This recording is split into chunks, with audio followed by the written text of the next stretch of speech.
What's going on, everyone? Welcome to this video. So I actually had a request for this, and that is to, well, obviously by the title, go through some Scooby-Doo fan theories. Now, I know there's so many different versions of Scooby-Doo. There's so many series and movies and iterations and designs and everything. There's so many theories for Scooby-Doo that could be, you know, thought of and conspiralized. So this is gonna be interesting. I don't oftentimes look at fan theories just because I kind of, I guess, like what I have in my head, but it is fun to kind of go through and see what other people think. So I have one pulled up right now. It says 10 wild Scooby-Doo fan theories. So we're gonna go through these 10 and see what these are all about. So let's see. It says Scooby is a Soviet space dog. For all the cases that Fred, Daphne, Velma, and Shaggy solved, they never got to the bottom of the show's most enduring mystery. How and why does Scooby-Doo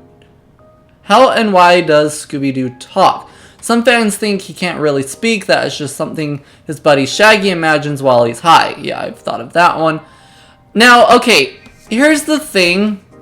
Here's the problem, okay, with these theories. And this is why I oftentimes don't like to go through theories. Because a lot of these theories are thought of and written up by people that don't watch Scooby-Doo very actively, and so they've really maybe only seen the original series, maybe like What's New Scooby-Doo, and then probably like the first 4 original direct-to-video movies, Zombie Island through Cyber Chase, and then probably the 2 theatrical live-action films.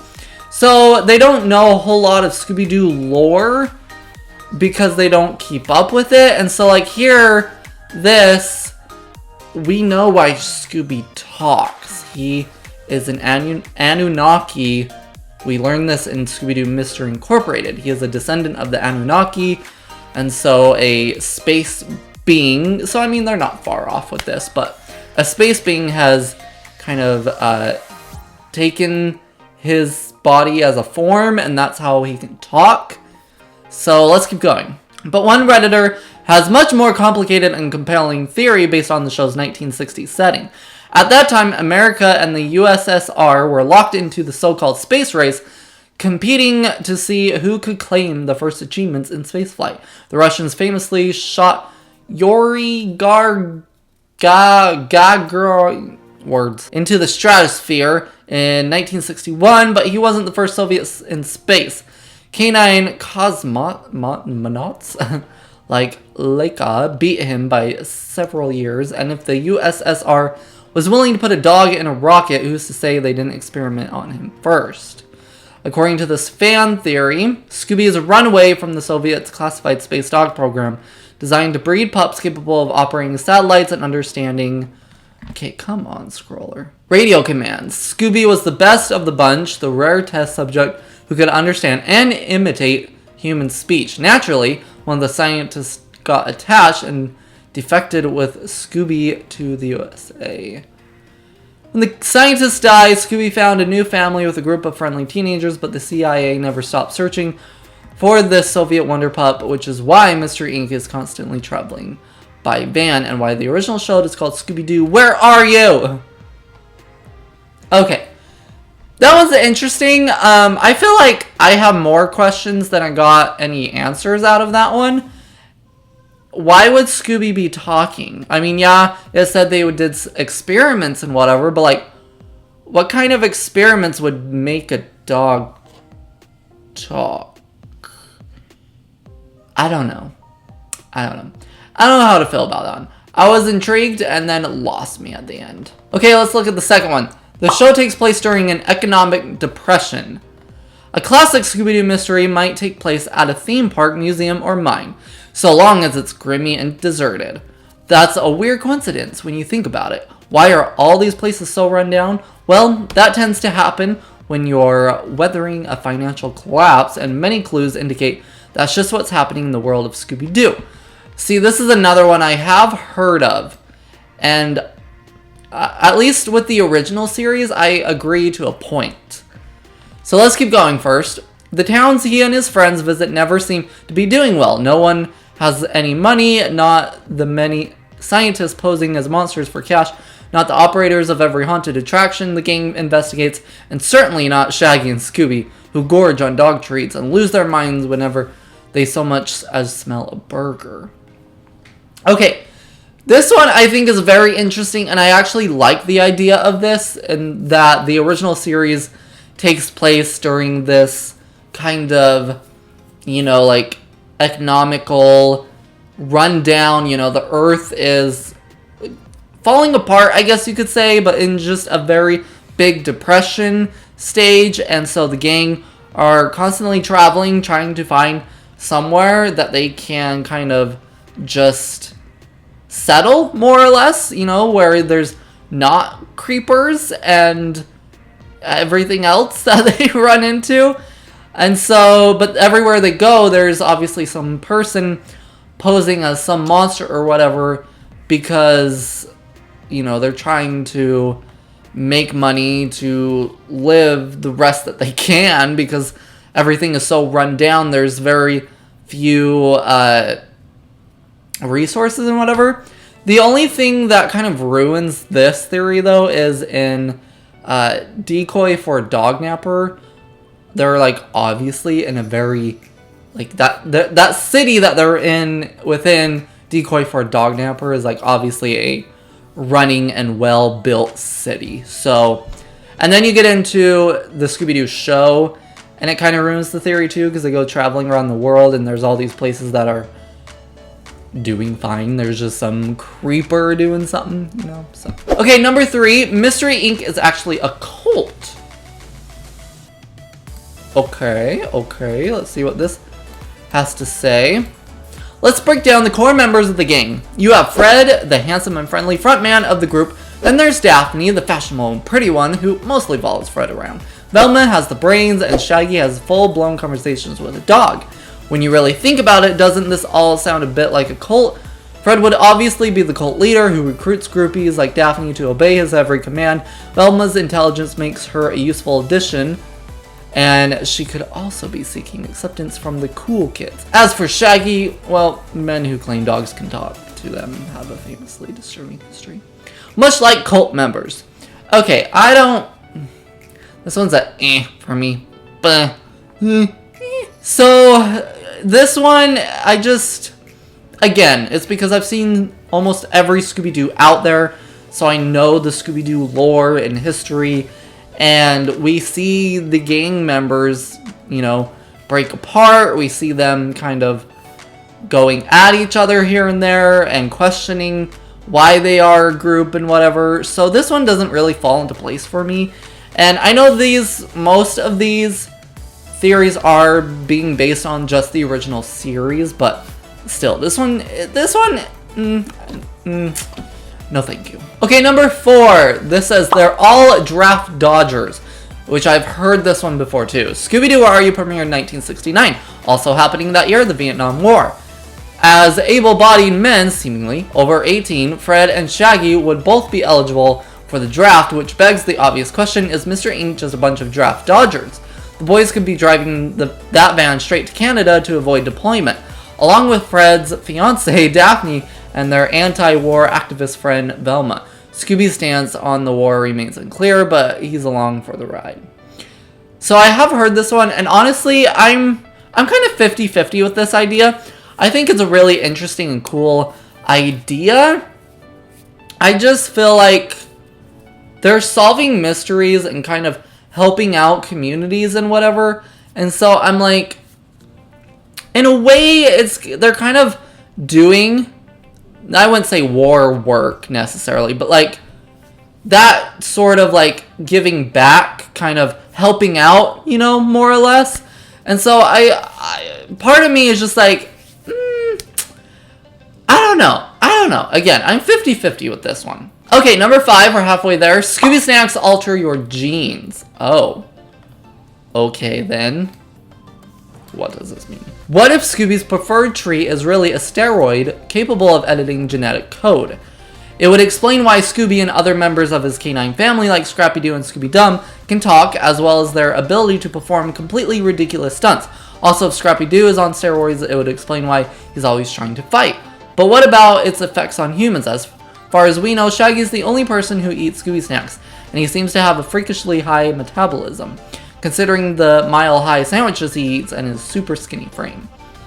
This one's interesting. I feel like we've kind of explored this in series like Shaggy and Scooby-Doo get a clue somewhat in a pup named Scooby-Doo, you know, and they were just kind of for comedic gags and to kind of keep the story going and whatever, you know, wasn't really necessarily lore heavy. But I can kind of see this.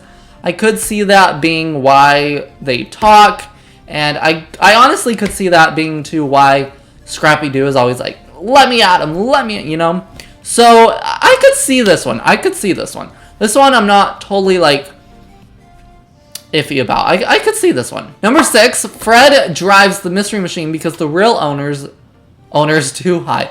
Whenever the gang piles in the Mystery Machine, there's only one person behind the wheel. Fred, Mysteries Inc.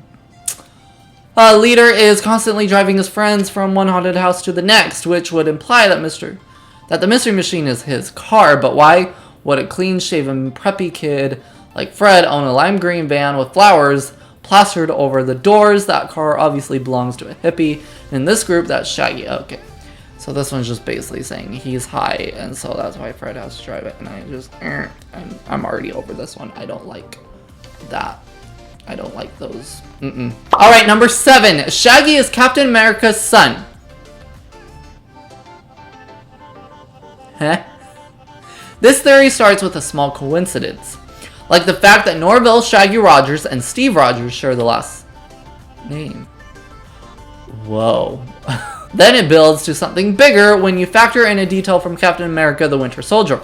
While out on a morning run, Sam Wilson, aka Falcon, claims that Steve can run 13 miles and a half an hour, a rate that breaks down to 26 miles per hour. Shaggy, meanwhile, frequently keeps pace with Scooby, a Great Dane. Those dogs can run up to 30 miles per hour. Ego, Shaggy is Steve's son.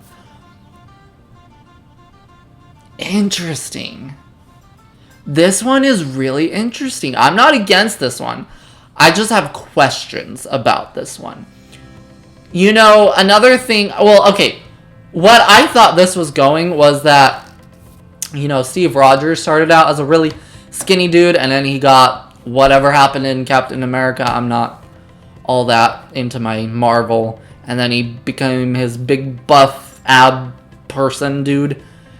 And, you know, there's the whole meme with Shaggy and it, like, his powers and whatever. Ultra Instinct Shaggy. But, you know, Shaggy's skinny. So, you know, you see where I'm going there? I'm not against this one, though. Number 8, monsters really do exist in the Scooby-Doo universe. Now, this, before I read it, we already know is true. There have been multiple movies that have confirmed existence of supernatural beings. So this is already true, but again, this is going off mainly off of the original series. Each time the gang catches a new monster, it always turns out to be a human in disguise, grumbling about how they could have gotten away with it if it weren't for you meddling kids. Monsters, the show tells us over and over again, are not real, but this Reddit theory poses an important question. If monsters don't exist, why is there a business dedicated to catching the fake ones? The fact that Mystery Inc. keeps getting calls implies that supernatural fraud is an entire category of crime, one that wouldn't make sense or work if people didn't believe in monsters. Everyone in the Scooby-Doo universe also seems to accept monsters as a normal and everyday occurrence, suggesting that monsters are real, the gang has just never caught one. Okay, here's my problem with this one. They actually never, at least in the original series, they actually never like get called or informed of these monsters attacking. They always just either end up there or they read it in a newspaper. They don't personally get contacted about them. So that's where I'm shutting down this one.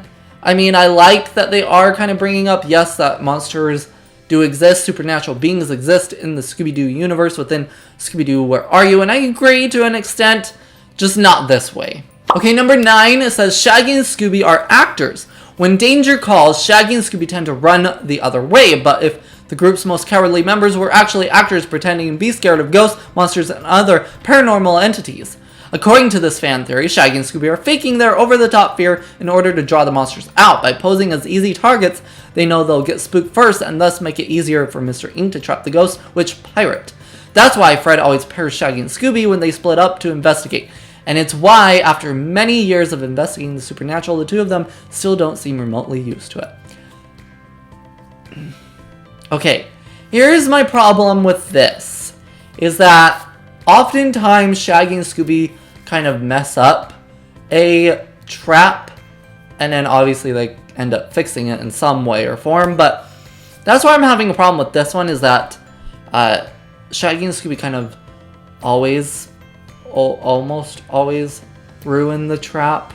So I don't know about this one. This one I'm not fully on yet. Okay, number 10, it says Green Room is just a gritty Scooby-Doo reboot. I have no idea what Green Room is. The 2015 horror movie Green Room is about a band with a van that squares off against an evil old Nazi. The Scooby-Doo franchise is about a team that was supposed to be a band, that's true, with a van that squares off against evil old men who could also theoretically be Nazis. You do the math. I mean, I'd have to watch Green Room to really fully commit to this one, but but by their points, I can kind of see this. All right, guys, that were 10 Scooby-Doo fan theories, kind of my thoughts and reaction to them. I thought a lot of them were interesting. They were fun to kind of dive in and read and theorize, you know. Let me know what you guys think of these theories down below. I'd love to hear what you think about these and your theories, how they kind of connect with your theories or don't. Let me know down in the comments below. That's going to do it for this video. Let me know if you would like me to read more Scooby-Doo fan theories, go through them, see what else we could find. This was kind of fun, so it might be fun to dive deeper and see what else we can see and find. So let me know if you'd like me to do another one. But that's going to do it for this video. Thank you all so much for watching. I'll catch you in the next one. Goodbye!